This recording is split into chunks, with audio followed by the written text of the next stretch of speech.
So welcome to this Cambridge Leadership College Masterclass. In this masterclass, we're working with AS level chemistry. My name is Warwick. I'm a Z coach with the Cambridge Leadership College.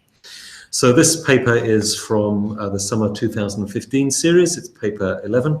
That's a multiple choice paper. And as we go through the paper, I'll be highlighting the questions that in the examiner's report the examiner flagged up as particularly difficult, essentially the questions that discriminate between the highest achieving candidates and the rest of the candidates.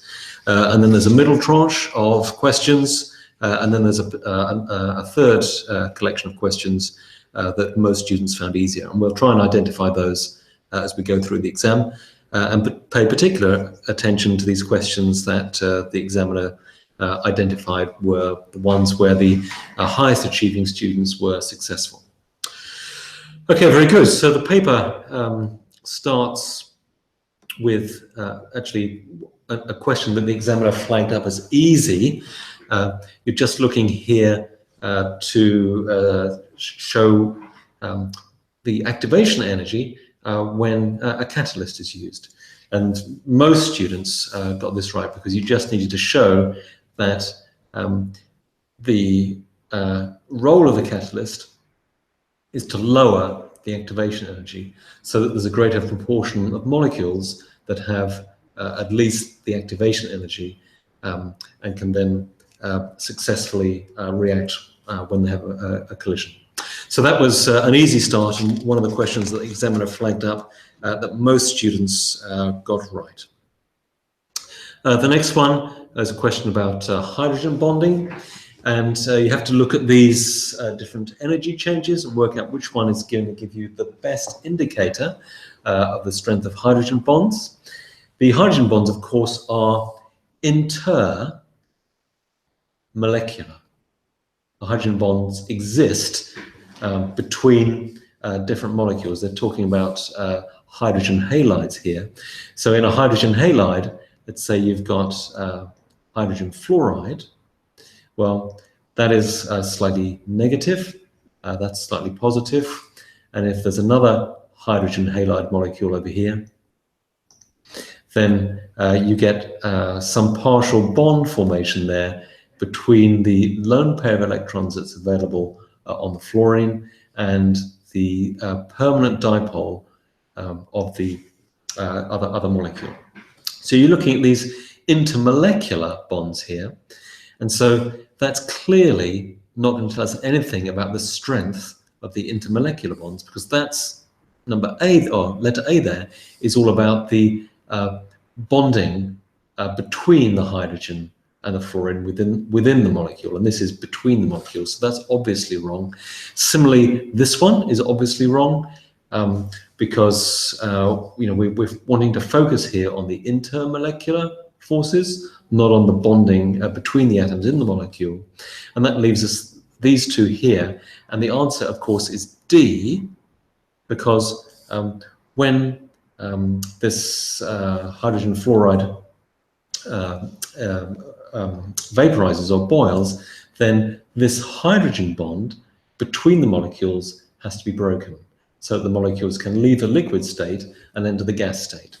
And so this enthalpy change of vaporization, moving from the liquid state to the gas state, is the one that gives us the strongest indication of the strength of the intermolecular bonding, the hydrogen bonding between these hydrogen halides. Okay, so number 3, interestingly enough, was a question that was flagged up by the examiner as being particularly hard. So let's just try and work through that then. So we've got a gram of carbon here, and we're undergoing combustion, but we've got a limited supply of oxygen. Now half the carbon reacts to form carbon dioxide, and the remainder, the other half gram, reacts to form carbon monoxide. So you've got that reaction, haven't you? And the other reaction you've got is carbon monoxide being formed. And so you've got incomplete combustion. All right. Now you've got the mass of here was 0.5 grams, and the mass here is 0.5 grams. Okay. Now, the molar mass of carbon is 12 grams per mole. Nothing changed down here. The molar mass of carbon is 12 grams per mole. And so you can work out the amount, or the number of moles of carbon that's being reacted in both cases. We have to do the same calculation for both, and that works out as 0.0146 moles. Same down here. So we're doing, actually, you know, we can see here, you're doing exactly the same calculation for both. And you can see here that 1 mole of carbon is going to produce 1 mole of carbon dioxide. So the amount, or the number of moles of carbon dioxide, is 0.146 moles. And look very carefully here, like, don't get confused by this. Even though in this reaction you've got these stoichiometric coefficients, still 2 moles of carbon goes to 2 moles of carbon monoxide. And so actually there's just a simple 1-to-1 ratio, isn't there? So if 2 moles of carbon go to 2 moles of carbon dioxide, then 0.0146 moles will go to 0.0146 moles of carbon dioxide. And then now that you've found the amount, the number of moles of the product, you've got to convert that amount into a volume, because the answer down here is asking for volume calculations. And you just look up in the data book the molar volume, or the volume that 1 mole of any gas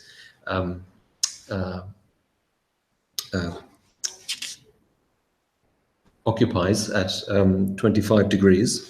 And if you look that up in the data book, 1 mole of any gas at 25 degrees Celsius occupies 24 decimeters cubed. So you don't have 1 mole occupying 24 decimeters cubed, you've got 0.0146. So to find the volume, you're just multiplying by 24, aren't you? So these are both multiplied by 24. And when you do that calculation, it all falls out easily, and you get 1 decimeter cubed of carbon dioxide, and you've got 1 decimeter cubed of carbon monoxide. So the other piece of information is that this resultant mixture of the carbon dioxide and the carbon monoxide is then passed through sodium hydroxide.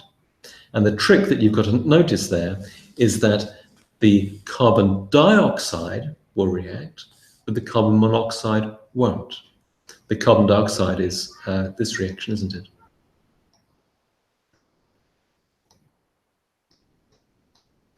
You're forming a solution of sodium hydrogen carbonate. So that's the carbon dioxide completely absorbed, leaving just the carbon monoxide. And we had 1 decimeter cubed of carbon monoxide.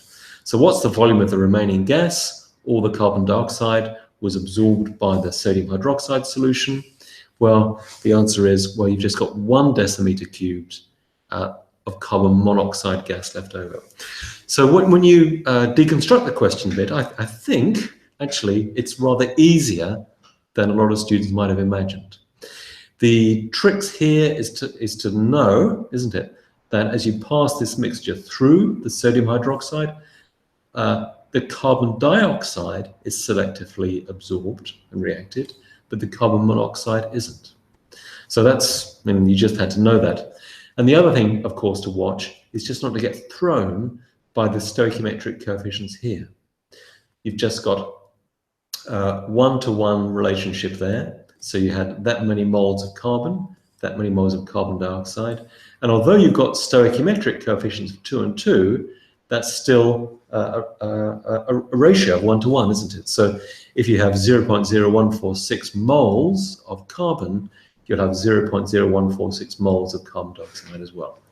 So I think once that question is broken down a little, it's not as hard as the students sort of indicated, or the examiner indicated that the students found. You can work through that one fairly easily, I think. I don't really there's no real reason why that should be hard, even though lots of students found it hard. I think you've got to hold your nerve with that and just keep going with what you know. Working out amounts, that's easy. Working out volumes, that's easy. There's nothing in there that's particularly challenging to do if you can do calculations with amount and calculations with volume. All right, okay, so question about oxidation numbers. And you've got to work out what's oxidized and reduced in this reaction. I find it helpful just to, well, write out the reaction and then have a row each for the oxidation number. So if you take the oxidation number of fluorine to begin with, the oxidation of fluorine, it tells you, is -1. So we've got that. And the oxidation number of an element is always 0, isn't it? So there, the oxidation number is going up. And if the oxidation number is going up, that indicates oxidation. So we've done fluorine. The next one down is to look at the oxidation number of sulfur. Now here you've got 2 oxygen atoms. They each have an oxidation number of -2. So that must mean the oxidation number of sulfur is +4 there, and it's going to be +6 over here. So on this occasion, the oxidation number is going up again, and so the sulfur is being oxidized.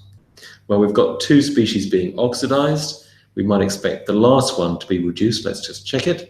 So the oxidation number of oxygen, and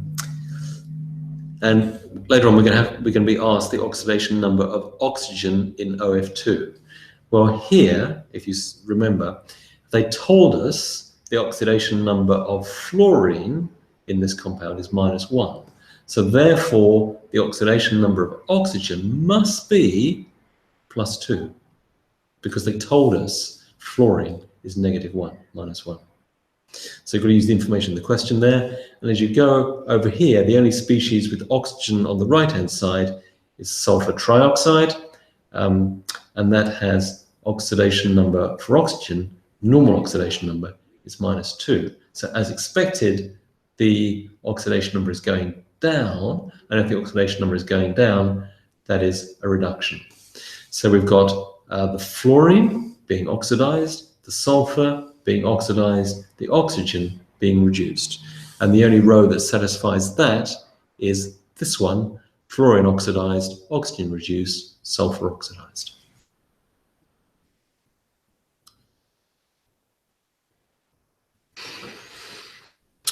All right, really, this question is just really testing your ability to make sure that you can substitute values into an equation properly and rearrange the equation so that your target becomes the subject of the equation. So we've got to work out a pressure, haven't we? And we've got that equation there. So we have to rearrange that to make pressure the subject of the equation. All we have to do is divide both sides, don't we, by the volume. So you've got N, the amount, R, the gas constant, T, the temperature in Kelvin, divided by volume. And because we have to attend to SI units here, the SI unit of volume is meters cubed. We're not going to change that to decimeters cubed. All right. Now, the value of the gas constant, we can look up in the data book. The value for the temperature is going to be 30 degrees Celsius plus 273 to work out the value in Kelvin. So you've got 273 plus 30 is going to give us 303 Kelvin is the temperature.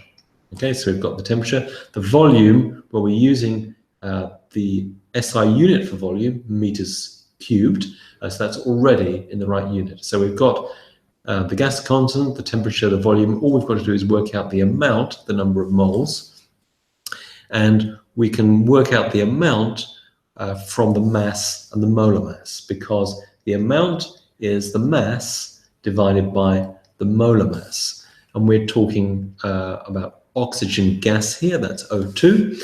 So the mass is 0.96, and the molar mass for an O2 molecule is 2 times 16, because you can look at the value of the relative atomic mass of oxygen up in the data book, and then you read that as 16, and you've got to then convert that to a molar mass, and you've got to double it because you've got 2 oxygen atoms in the oxygen molecule. And so you've got 0.96 grams divided by 32 grams per mole. And that gives us a value for the amount, the number of moles, equal to 0.03 moles. So you've now got to plug all these values into the rearranged equation here. You've got P, which is the subject of the equation. So the amount, the number of moles, is 0.03. You can look up the value for the gas constant in the data book. That's 8.31. The temperature up here, we calculated that. That's 303. And then you're dividing by the volume that's given to us in meters cubed. And if you work all of that out, then you end up with a value of 10,791, and the units there is newtons per meter squared, or you can call that pascals.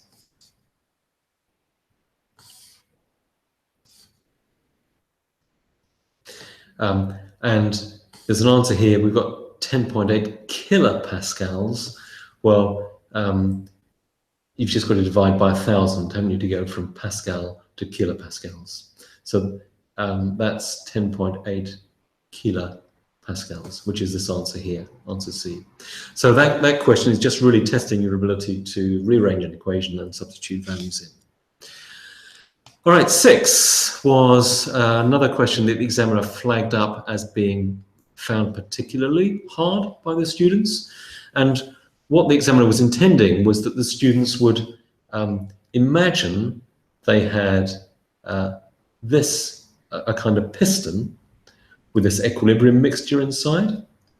And then because the experiment is repeated, but with a volume which is double, the examiners are kind of expecting that you imagine in your mind's eye that all that you've done is you've increased this volume. Okay? So the volume has increased. Now, so you've then got to work out, well, what's going to happen when the volume increases? Well, as the volume increases, then initially the pressure is going to drop, isn't it? And we can apply Le Chatelier's principle here. If the pressure drops, the system at equilibrium will move to minimize the change. So the system will try and move to restore the pressure that's just dropped.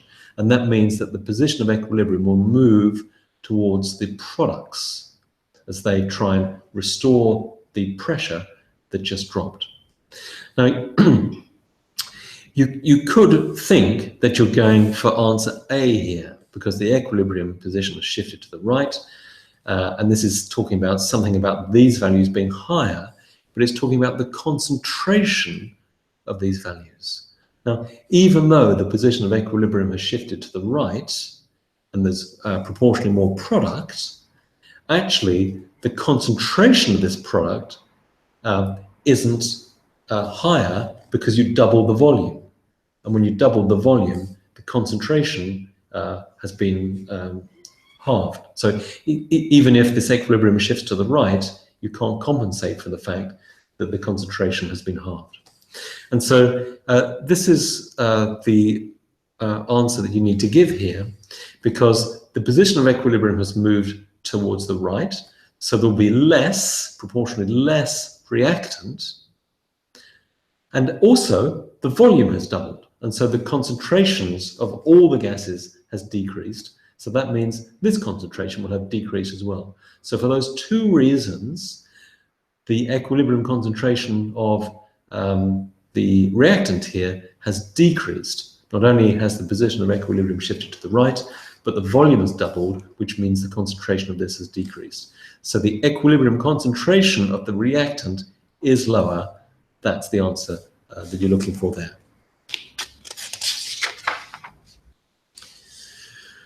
Okay, 7. This was one picked up by the examiner as not being particularly hard or particularly easy. And all you're doing here is you're drawing a little Hess's Law cycle that allow you to calculate the enthalpy change for this reaction here. So what you're expected to come up with is this is the glucose. And we're going to 2 moles of ethanol plus 2 moles of carbon dioxide, and we need to find the enthalpy change for that step there. And Hess's law says, well, if you don't know the enthalpy change for one step, you can work it out if you choose a different route. Well, there's another route, isn't there? We could do the complete combustion of glucose, which gives us 6 carbon dioxide molecules and 6 water molecules. And we get told that the complete combustion for glucose has an enthalpy change of minus 2,820 kilojoules per mole. All right, that doesn't look too bad. We're on our way, aren't we, to replacing this one step with 2 steps here. But we're also told in the question that the standard enthalpy change for the combustion of ethanol is minus 1,368 kilojoules per mole. But be very careful here, and this is where a number of students went wrong, and there's a distractor built into the answers here, because the combustion, the enthalpy change for combustion is, if you looked at the definition, is the enthalpy change for the combustion of 1 mole. And so this value here is a kilojoule per mole of ethanol. But we've got 2 moles of ethanol, haven't we, here? So this has got to be multiplied by 2. Now, that's the first point where students were making mistakes. And then, of course, to have a Hess's Law cycle, then you've got to reverse the direction of this enthalpy change here.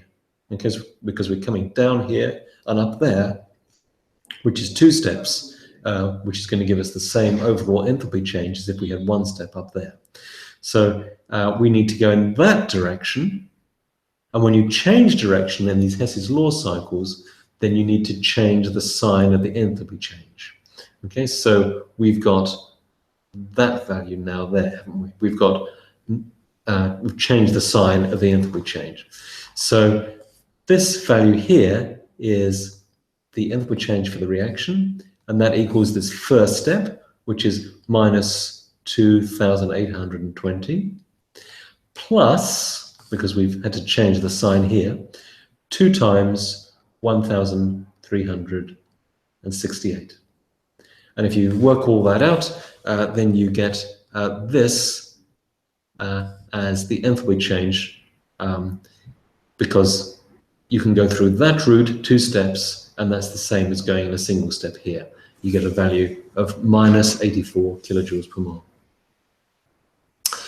Next one here, you've got to find something that's acting as a base. Now, Bronsted and Lowry theory has bases as proton acceptors.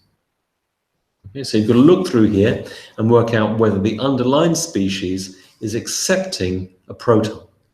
Well, just for the sake of argument, look at this one to begin with. You've got sulfuric acid over here, you've got the hydrogen sulfate ion over here, and you can see that hasn't accepted a proton, that's donated a proton. So that one's out of the running straight away, and you need to work through all of these. And the only one that is donating a proton, the only one that's accepting a proton, acting as a base, is this one here.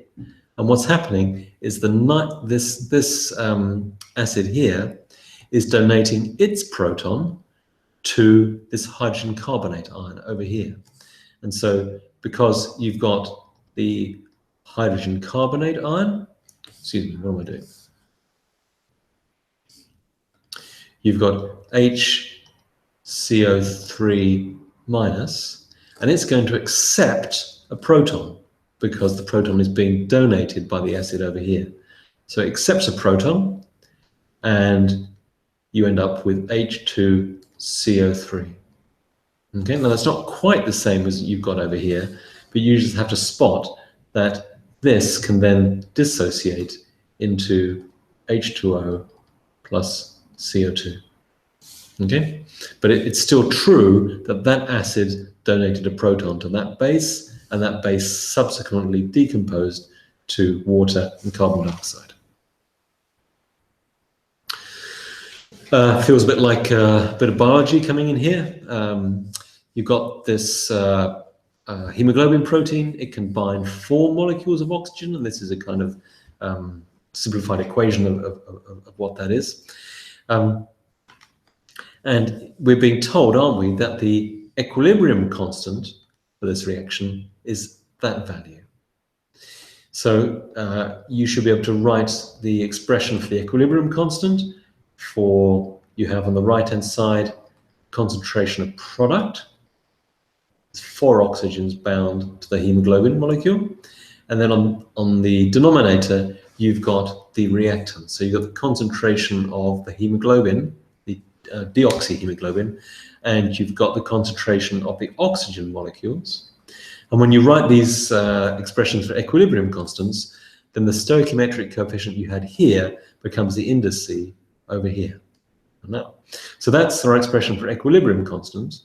But it says, well, you've got to do a calculation when the concentrations of deoxyhemoglobin and the oxygenated hemoglobin are the same. So that value at the top there in the numerator is the same as this value in the denominator here. So if they're the same, you can just, well, say you've got, they can cancel each other out, and Kc is just 1 over the oxygen concentration to the power 4. Now, at that point, you've just got to calculate Kc, and you've just got to take this value here, which is the equilibrium concentration of oxygen, plug it into the equation you've got here. So O2, that value to the power 4 and the reciprocal, and you get this value as the equilibrium constant.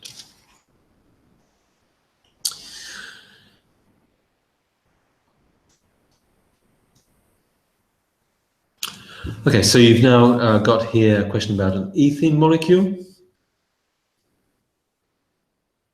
And you've got, well, let me sort of dig into this a little bit just to make absolutely clear what's going on here.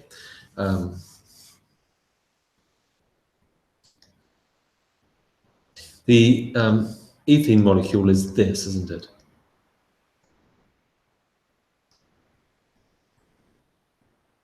Okay. Now, to understand a little bit about what's going on here, you should know that a carbon atom has an electron configuration of 1s2, 2s2, and 2p2. Now, you could write that out as helium core, and then in the 2s2 atomic orbital, you've got a pair of electrons, and then in the 3p atomic orbitals, they're being filled singly, aren't they? Like that. And that's sometimes referred to as carbon in the ground state. Now we can move from the ground state to an excited state. And that means promoting 1 electron from in here into the vacant orbital here, like that. So we've moved from the ground state to an excited state. And once we're in the excited state, we can move to a hybridized state. Again, you still got the helium core. And now we're going to take the 1s atomic orbital and 2 of the p atomic orbitals, and produce 3 hybridized atomic orbitals. So you've got, these are the 3 hybridized atomic orbitals, and you've got 1, 2, 3 electrons in there. So those are our sp2 hybridized atomic orbitals. We've got 3 of them, and that left this p orbital over here with 1 electron in it. And so what happens is that if you take this carbon atom here that we've been looking at, then it's got these sp2 hybridized atomic orbitals, and they each form sigma bonds. So one of them will overlap with the s orbital of a hydrogen atom. Let's say that one there. Then the next one is going to overlap for a sigma bond with the s orbital of another hydrogen atom. That's that electron there that's being formed, that's being used in the bonding. And this last one here is going to form the sigma bond to the next carbon atom. Okay, so these sigma bonds between the carbon and the hydrogen and the carbon are all coming from these sp2 hybridized carbon atoms.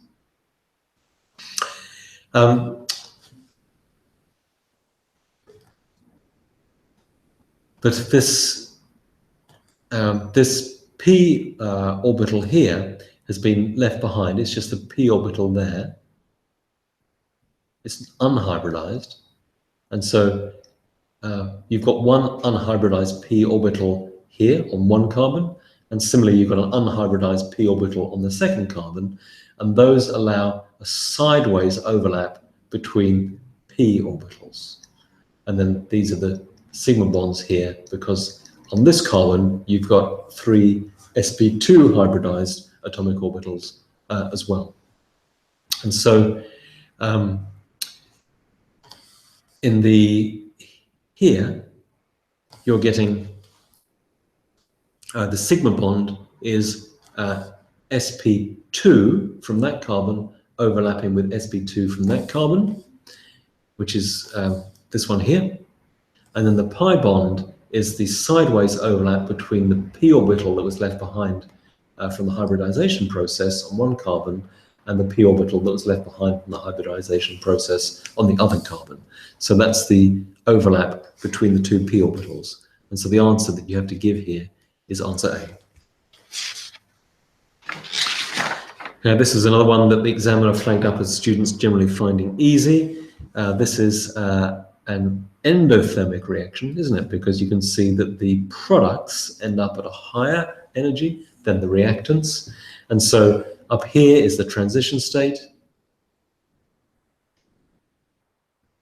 And this is the activation energy to raise the reactants up to a point where they can have sufficient energy for bond rearrangement to happen in the transition state, and then drop down on the other side of that energy barrier to form the products. And so the answer here, most students got it, was the activation energy in this reaction profile was B. Okay, this is just something that you really need to know. In the electrolysis of brine, that means concentrated sodium chloride solution, manufacture of chlorine. So the overall equation for that is you've got sodium chloride, and during electrolysis you make hydrogen at one electrode, you make chlorine at another electrode, and you have sodium hydroxide being formed as well. And you just have to make sure that the chlorine gas that's being formed is kept separate from the sodium hydroxide that's also being formed as one of the products of this reaction, because those two can subsequently react together if they're not kept separate.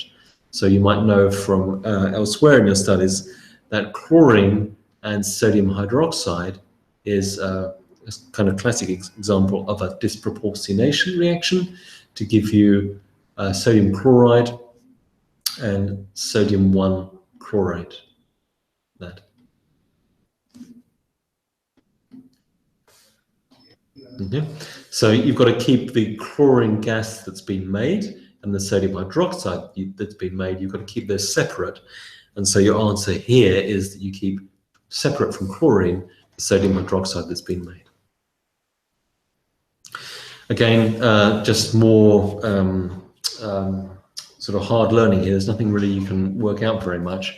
So this is the hydrolysis of silicon tetrachloride, reacting that with water.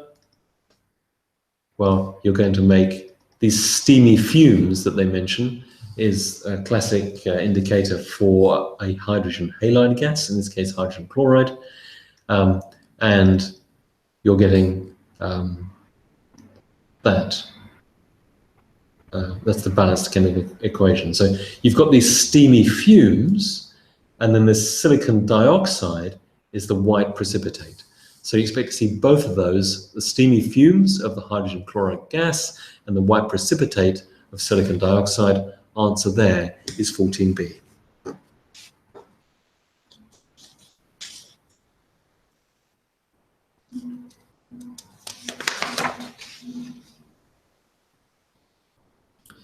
Now, interestingly enough, this next question was one that the examiner said that the students found actually easy to do. Okay, so personally, I didn't see that was most easy, but it's true that you can look up atomic radius in the data book. So some of the information is given to you. You can't look up melting point, so you have to either work that out or know about the trend in melting point. But at least half the information is given to you. Now, you need to spot, of course, that each of these elements is one of the elements from period 3. So as you go across the period, we don't have all the elements from period 3, but you've got period 3, and you've got magnesium, haven't you? And then you've got aluminium, and then you've got silicon,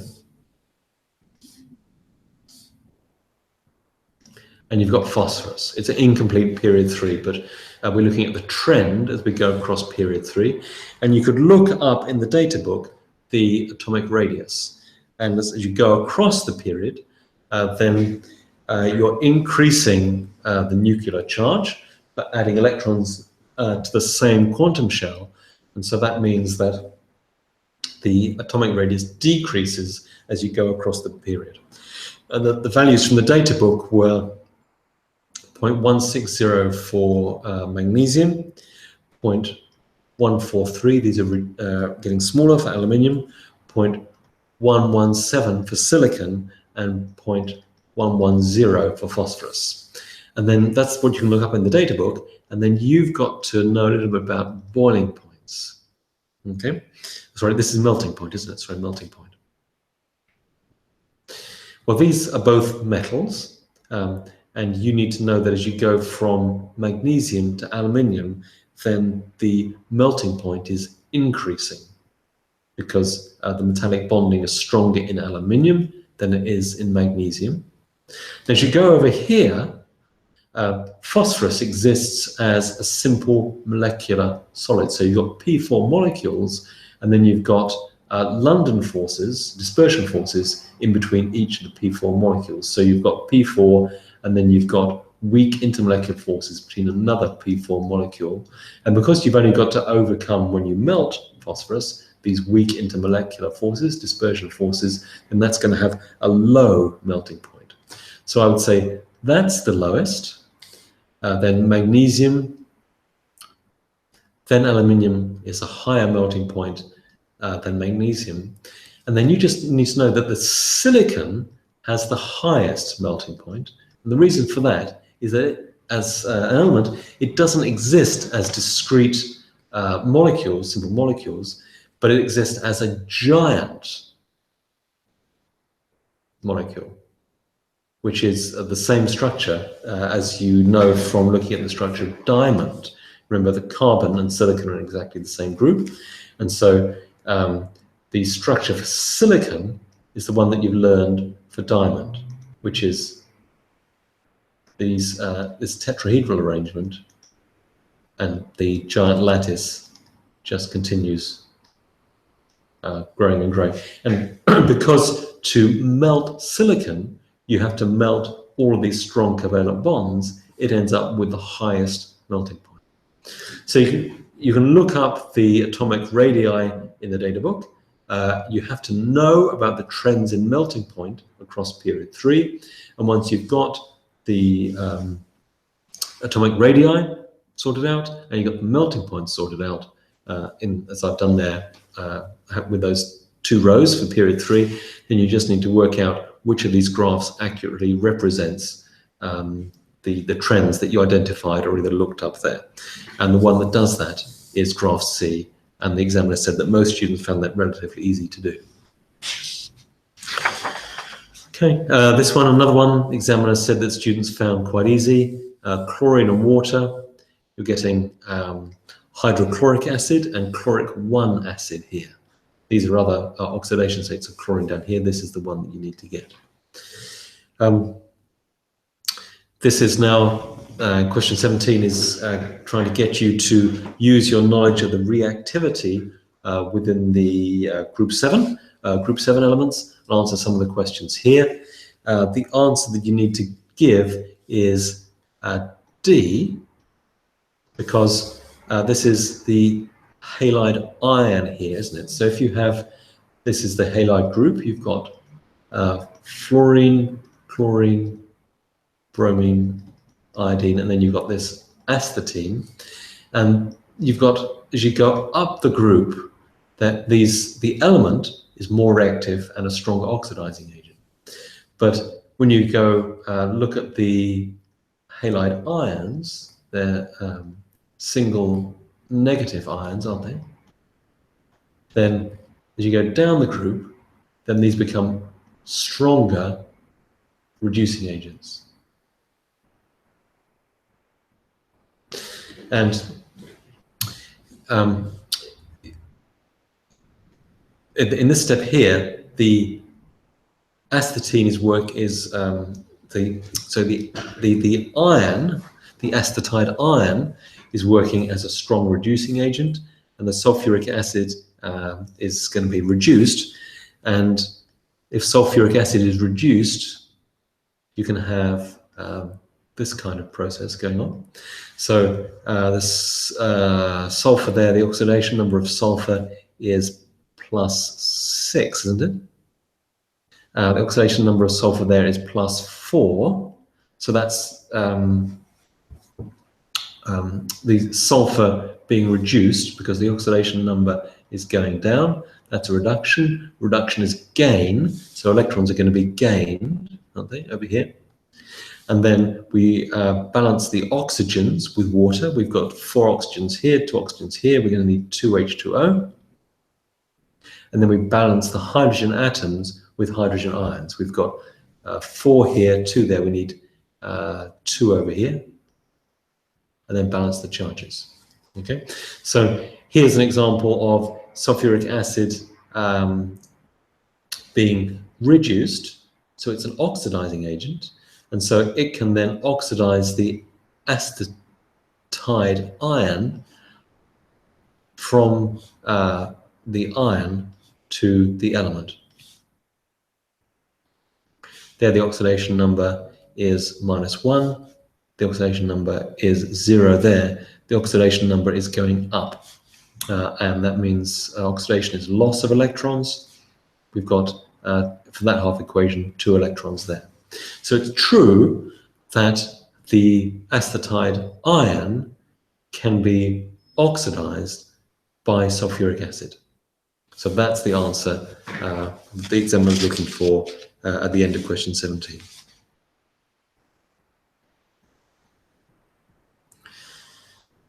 Okay, another easy one that the examiner identified. So we don't know really what this salt is. We've got iron, we've got something else, and we've got the anions there. So we've got 2 cations, 1 anion, and when we dissolve that in water, we've got that complex, haven't we? And because we get a colorless gas that gives an alkaline solution, well, there's only one gas that fulfills that sort of easily as a test. So that there's ammonia gas being given off. So that must mean that the other anion in there is the ammonium ion. So you've got these two ions as cations, and that's the anion. So you then have to identify the gas and the precipitate. Well, the gas was the ammonia gas, and when this is reacted with sodium hydroxide, then you get the precipitate of iron hydroxide. Okay, so next one. This is so common in these Cambridge International exams. They're always asking about the thermal decomposition of group 2 nitrates. It seems to come up in every exam. So if there's one thing that you definitely can't skimp on learning, it's the equation for the thermal decomposition of group 2 nitrates. And you've got the group 2 nitrate. It's always 2, isn't it, for the calcium nitrate? And when you do the thermal decomposition, you end up with the oxide plus the brown nitrogen dioxide gas and oxygen. You need to balance all that up. You've got 2 of those, 4 of those. And then you've just got to work through doing some simple mole calculations to work out a mass. Once you know the mass that you started with, and you can just do some simple calculations to work out the mass of the product. And really, that's just a simple calculation around the amount is equal to the mass divided by the molar mass. You can work all those out. So really, the trick here is just to know the stoichiometric coefficients for the thermal decomposition of group 2 nitrates. And please learn that, because that seems to be coming up actually almost in every Cambridge International Exams paper. Okay, 20, you need to spot here from these structural formulae that is an aldehyde and that is a ketone. And the one that's going to distinguish between them, of course, is this one here, which is Tollens reagent.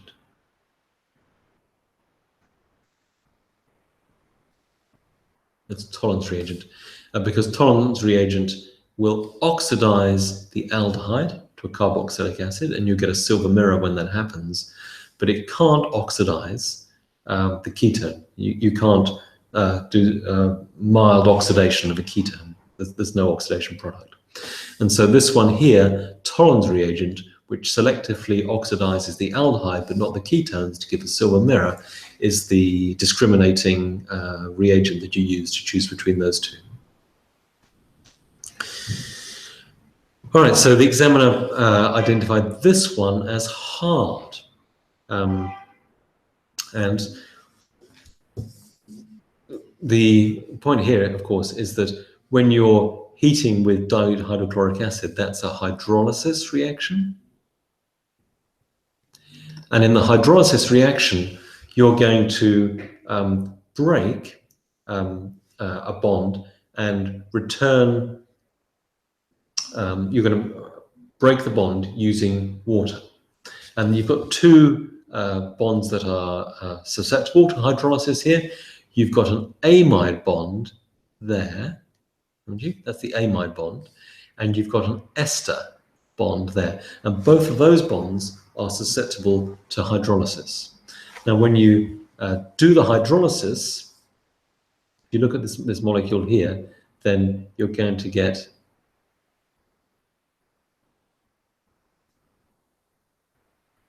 that, aren't you? So that's hydrolyzed back to the amine and hydrolyzed back to the carboxylic acid. And then you're left over here with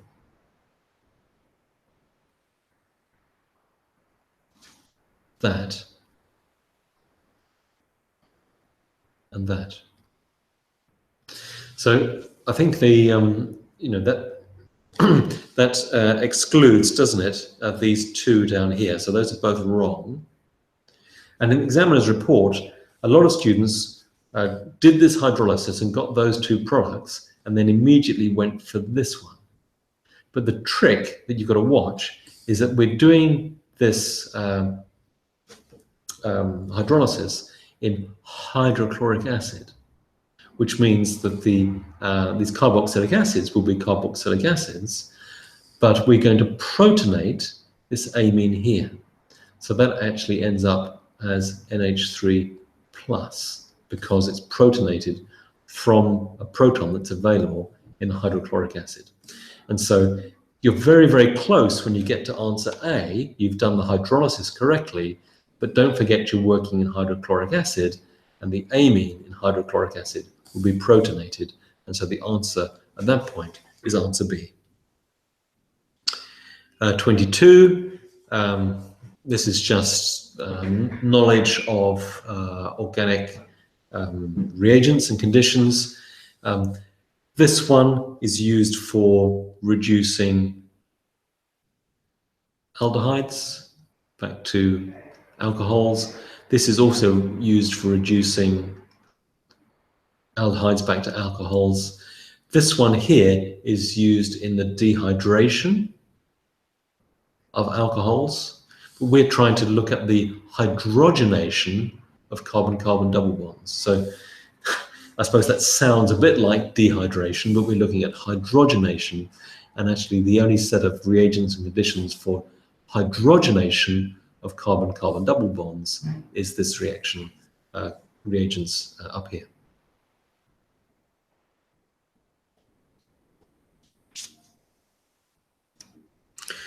Okay, so we're looking at propene here.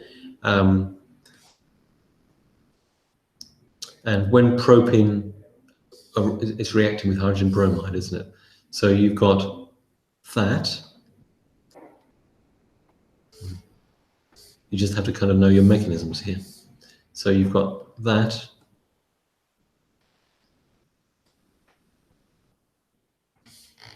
And you've got just CH3 on the end there.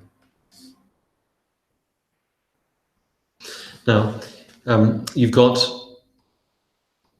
hydrogen bromide, and well, that's one end, it's a polar molecule, so one end has a slightly positive charge, one end has a slightly negative charge. The positively charged end of the hydrogen bromide molecule is going to be attracted to this area of high electron density between these two carbon atoms. And you're either going to get a first step of the mechanism where the hydrogen atom adds on there, or you're going to get a first step of the reaction mechanism where the hydrogen adds on there. And so you've got two possibilities for the next step of this mechanism. So you're going to have either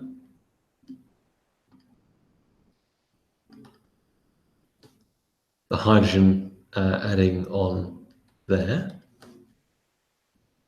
and you end up with a carbocation at that point, or you can have the opposite. So that's one, and then this is the other possibility, is you're going to have the hydrogen adding on there, and the carbocation over here.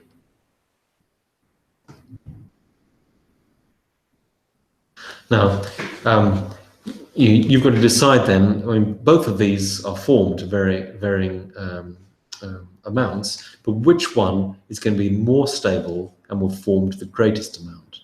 Well, you can see here that that carbocation can be stabilized because there's a positive induction effect of releasing electrons from that group and from that group there, and that stabilizes this positively charged carbocation. But here, you've got a carbon atom which is surrounded by hydrogen atoms, which can't be electron releasing, and so that carbocation is not stabilized as much as this one is on the right over here. So this one is the more stable carbocation, and this is the less stable carbocation. And so this one is going to form the greatest amount. And so if you look in these little structural formulae here, then the one that we drew there with the methyl group, a carbocation in the middle, another methyl group, is that one there, isn't it?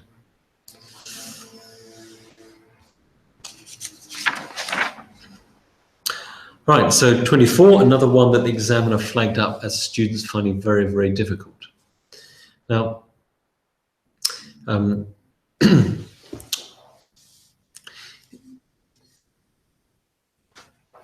you've got molecular formula here. We've got to work out exactly what that compound is. And the examiner said, well, I mean, look very, very carefully, because this ammonia molecule is obviously reacting with the two bromines. And so the bonds that are being broken are carbon-bromine bonds, and the bonds that are being formed are carbon-nitrogen bonds. Carbon, there's, you see there and there. So we're breaking carbon-bromine bonds, and we're forming carbon-nitrogen bonds. And in these examples here, you had cyclopentane. And if we were going to work with cyclopentane, we'd actually end up breaking carbon-carbon bonds. So immediately you can exclude cyclopentane, because we know that we're only breaking carbon-bromine bonds. We're not breaking any carbon-carbon bonds, which leaves only two candidates down here. So this is an example of a multiple choice question where you've quickly got to get rid of half of the answers as distractors, get rid of them quickly, and then you're down to a choice of two. And the examiner said that their expectation was that it's very, very challenging for students to visualize all of this. So they were expecting that students would draw out these two structures, and then once the structures are drawn out, choose the right one to fit the question. So it is an expectation, genuine expectation from the examiners, that students don't just visualize things in their head because they're trying to run through the exam quickly, but there will be space on the exam paper where you're being expected to draw out a couple of structures, only two because we've excluded these two up here already, draw out two structures, two candidates, and then choose between them. So I'm just the answer is D, and if we just look at that structure, you can draw it like this.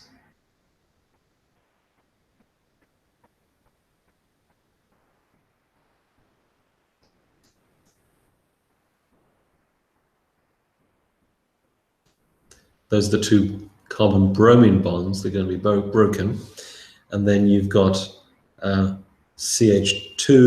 CH2, CH3. Okay, maybe. And the ammonia molecule is going to react with this bromine and close the ring, because you now form two carbon-nitrogen bonds. And so if we then look at this structure and start trying to name it, well, you've got 1, 2, 3, 4, 5, 6, 7, 8. So the stem is 8. So it's going to be octane, isn't it? Or the suffix is an alkane. So the stem is oct for 8. The suffix is ane. And then our prefix, where we start numbering, that's carbon 1, 2, 3, 4, 5, 6, 7, 8. So the name for that is going to be 1,5-dibromo-octane. Is that one there?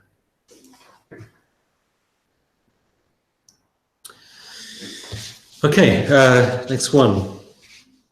Again, this is actually a kind of common question in Cambridge International Exams. You've got this halogenoalkane here, 2-bromopropane. So you've got, what's that? That's that, isn't it? Okay. And it's reacting with sodium hydroxide.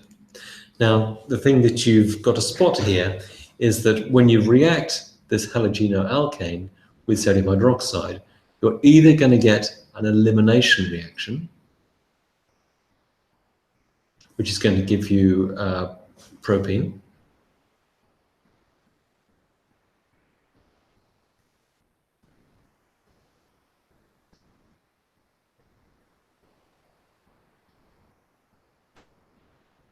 or you're going to get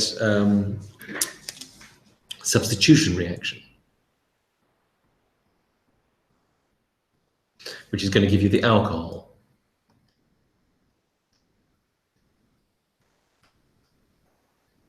Like that. And those are competing reactions, and it all depends on conditions, which of those pathways is the dominant one. And you know, I've seen these compare-contrast questions about elimination reactions and substitution reactions a lot in Cambridge International exams. And you need to know that the primary halogenoalkane tends to substitution, and the tertiary halogenoalkane tends to elimination. And this is a secondary, isn't it?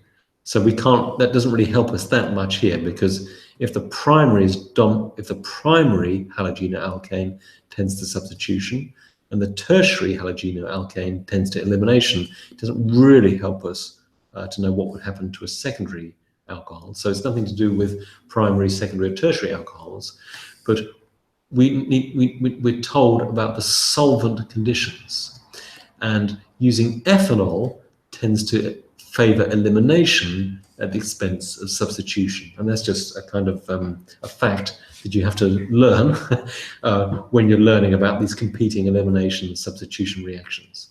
And so, which is going to be the major product? Well, the major product is not going to be the substitution, but it's going to be the elimination reaction.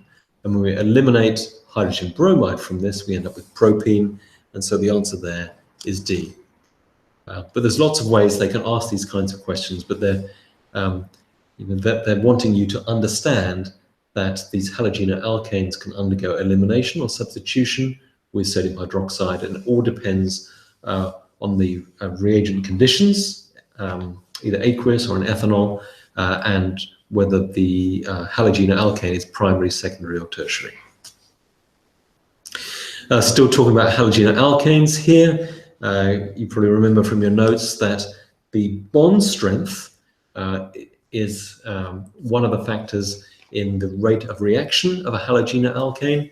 And so you need to have the weakest bond here, which is going to give you the quickest reaction with silver nitrate, because the chloride ion, the fluoride ion, the iodide ion, the bromide ion will all give a reaction or precipitate with silver nitrate. So which is going to be the quickest to give a precipitate? Well, that's the one with the weakest carbon halogen bond. And the weakest carbon halogen bond is with the largest halogen. So that is going to hydrolyze first. And so the answer there, which is going to be the fastest reaction, is C.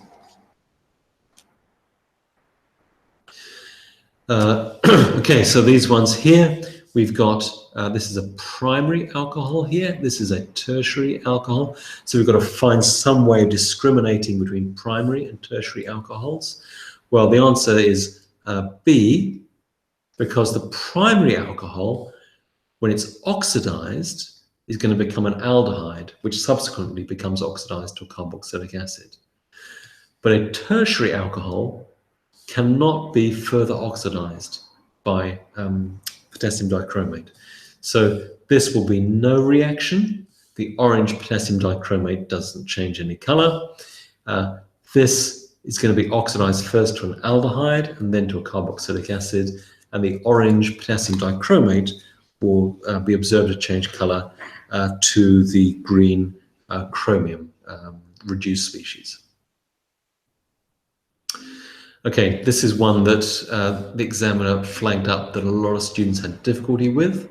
And the point that the examiner made here was that if you look at this, the way it's drawn, that all of these carbons are equivalent. And so there's no difference between the carbon-hydrogen bond there, the carbon-hydrogen bond there. They're all equivalent positions. And so if we substitute 2 of those hydrogens with 2 chlorine molecules, what are the possible ways of doing that? Well, if you draw these out, and again, in the exam, you know, rather than trying to do this in your mind's eye for time, probably the only way to get this done properly is to actually sketch out these structures. So don't be afraid to use the paper that's the space that's available on the exam paper, because in the examiner's report, they're saying that the students who tried to visualize this tended to lose marks, whereas the students who wrote out the structures had something much more concrete to work with and were much more likely to get the answer right. So we've got these structures here, and we're going to, if we just replace a chlorine atom there,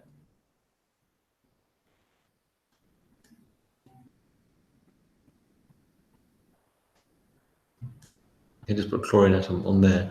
So the possibilities are you could put, I'll do this in a different color, if you put another chlorine atom on there, okay, those 2 chlorines are next to each other. Now, if I put a chlorine there, that's actually the same because it's got 2 chlorines next to each other. So you could do a chlorine there, and that's different, okay, because well, you can see there that you've got this square shape here, a triangular shape there, so that's quite different. And then you've got the chance to put a chlorine there. Now, you know, you have to prove this to yourself, but if you start trying to draw another structure which you think is a structural isomer, we've got our first chlorine there, haven't we? Now, if you start putting a chlorine there, thinking that's a structural isomer, well, that's actually equivalent, isn't it, to that one there. You got 1, 2, and 3. So the one that you drew here of you know, that's not a different structural isomer because that is the same as that. And no matter how you try and draw this, you find that there's only 3 structural isomers, and any more that you draw are just repetitions of the ones you've drawn previously. And so the answer there is there's just 3 different structural isomers, and really to try and do that in your head as visualization, you know, you're going to go wrong. So write out the structures and just use the space on the exam paper to do that. Trying to visualize in your head is highly likely to go wrong. Okay, so this question, the examiner is getting you to make sure that you can work with skeletal formulae.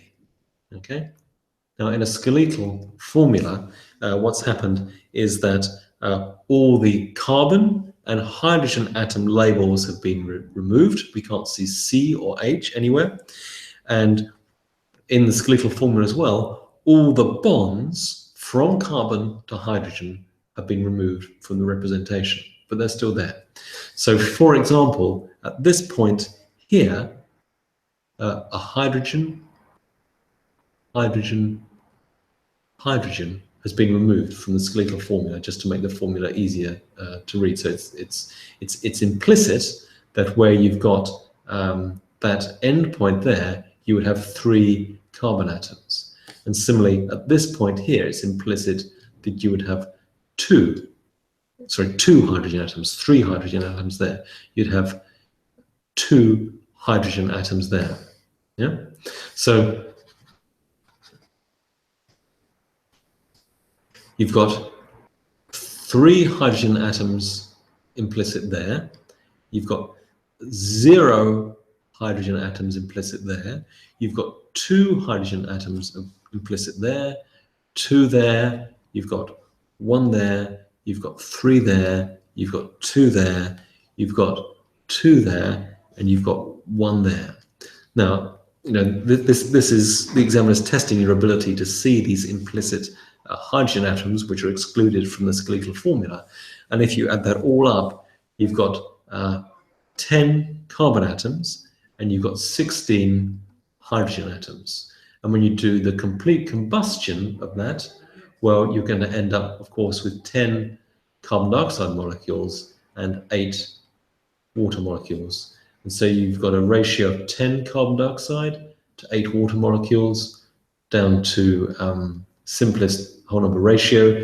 You've got 5 to 4 as the ratio of carbon dioxide to water that's produced on complete combustion, which is answer B.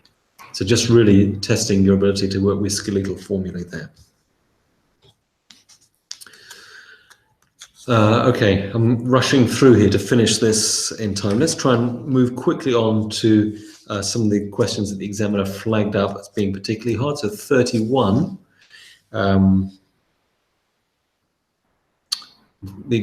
That was one of the ones that the students found easy.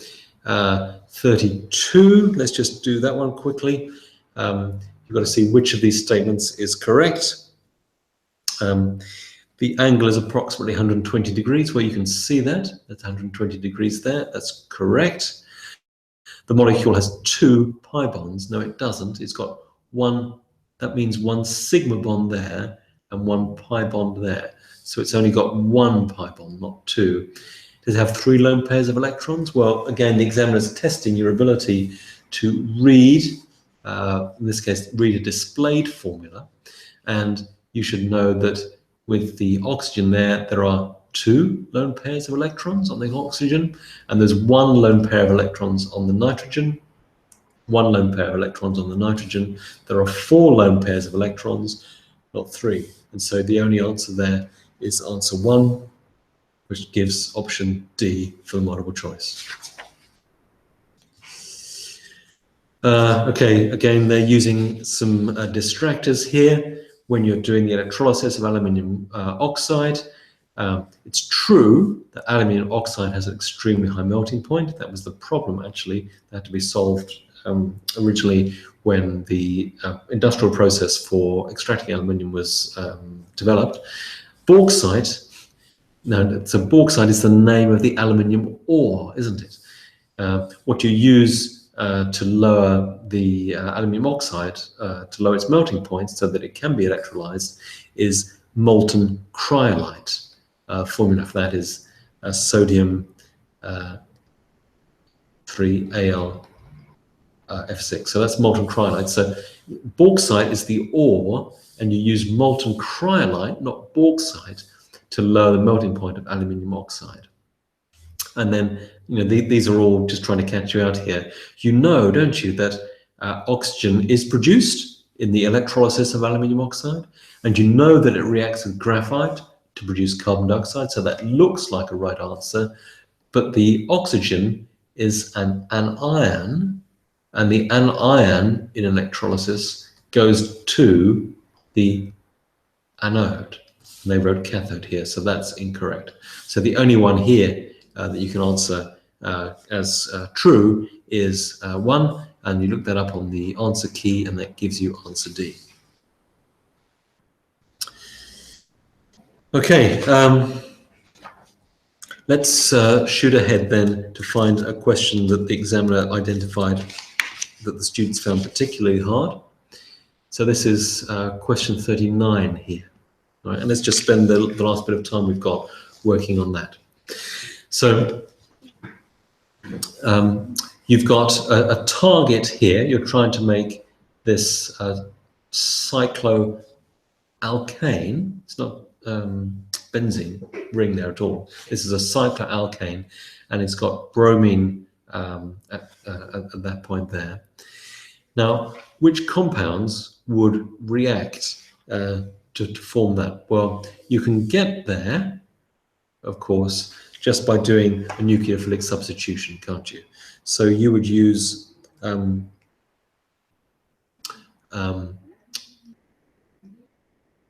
bromide ions and then the bromide ion would act as a nucleophile, and it would substitute for the alcohol group there, and that would give you this derivative over here. Now, this one's a little bit more subtle. You just have to remember, or well, you need to know the so-called Markovnikov rule.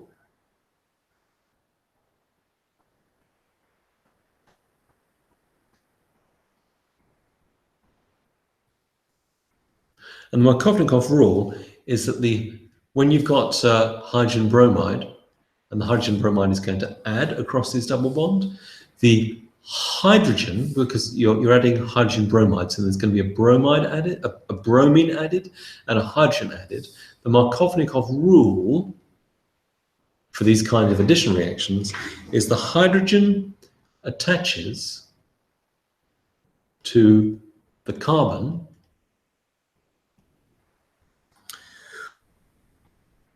with the greatest number, use my writing, of hydrogen atoms. So again, the examiner is kind of testing your ability to see the implicit hydrogen atoms in a skeletal formula. Now, look at this one here. So the hydrogen bromide is going to add across that double bond, and the hydrogen part, the hydrogen bromide, is going to attach to the carbon with the greatest number of hydrogen atoms. Now, that carbon there doesn't have any hydrogen atoms. You've got 1, 2, 3, 4 bonds. There's the carbon at that center there is forming 4 bonds to other carbon atoms. There's no hydrogen atoms there. Whereas at this point, in the skeletal formula, there's an implicit hydrogen atom there, isn't there? So you've got that carbon atom joined to a hydrogen atom, joined to a carbon atom there, with a double bond to a carbon atom there. And so the hydrogen will add there in the addition reaction, and the bromine will add there. Okay, so that can definitely form that as well. And again, you've got to look at the skeletal formula here and try and work out where the hydrogen atoms are implied. Now, we're going to be adding the hydrogen bromide across this double bond here. And you can see here there's no hydrogen atoms there. Again, we've got carbon with 1, 2, 3, 4 bonds. But the carbon there has got, there are 2 hydrogen atoms implied, aren't there? And that means that when hydrogen bromide undergoes addition across this double bond, according to the Markovnikov rule, the hydrogen will attach to the carbon with the greatest number of hydrogen atoms. So the hydrogen is going to go there, and the bromine atom is going to go there, and that will lose that double bond. And again, we're forming that product there. So, you can see here that the examiner is testing your ability to work with the skeletal formula and see the hydrogen atoms, even though they're not explicitly drawn. Okay, I think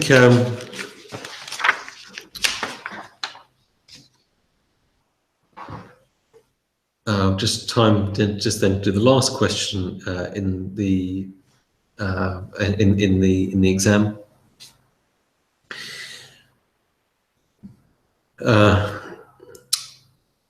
Okay, so you've just got a spot here that you've got a